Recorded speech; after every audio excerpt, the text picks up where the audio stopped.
Coucou à tous mes amours, salam alaikum. Une petite émission que je vais animer avec vous pour vous apprendre que il y a déjà un candidat qui veut épouser notre Salimatou, l'enfant de la femme qui est aveugle, de la maman qui est aveugle. Donc, nous avons déjà trouvé un candidat et le candidat pense que Salimatou peut être une meilleure épouse. On ne sait pas trop, mais néanmoins, et elle est devant nous avec sa mère. On va les écouter voir.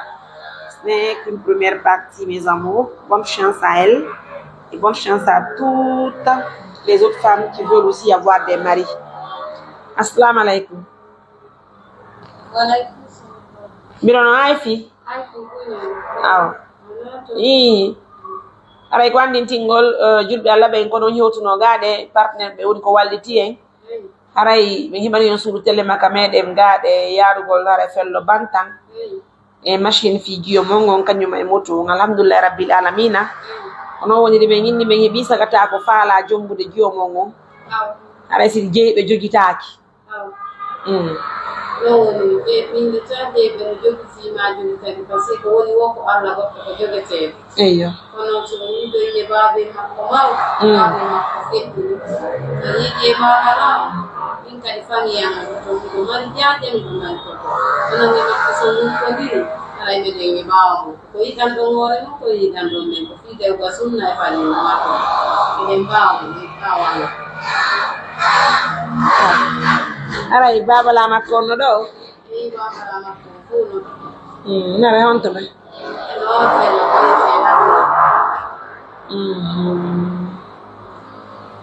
yo aray ko don me yaata me yide mabbe on baba la ko don ni la non ko pelle ni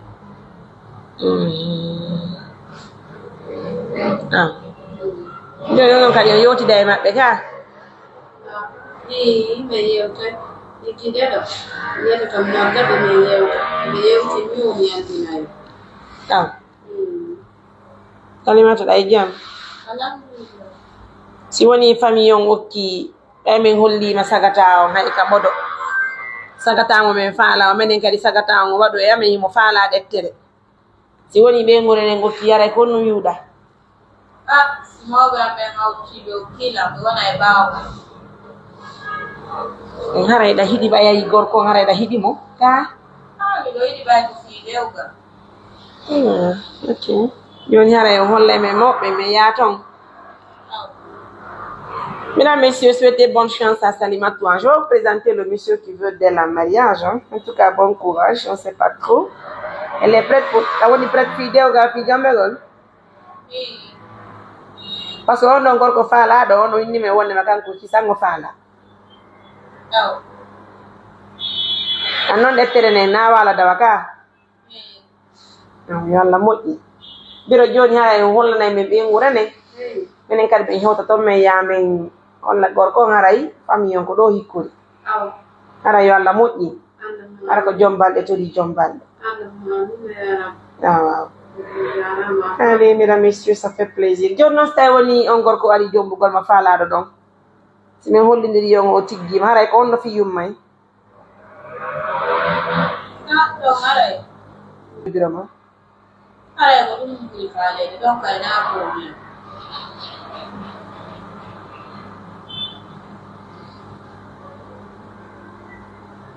Ça fait pitié de séparer les deux là, mesdames, messieurs. Ça va être très compliqué. Hein?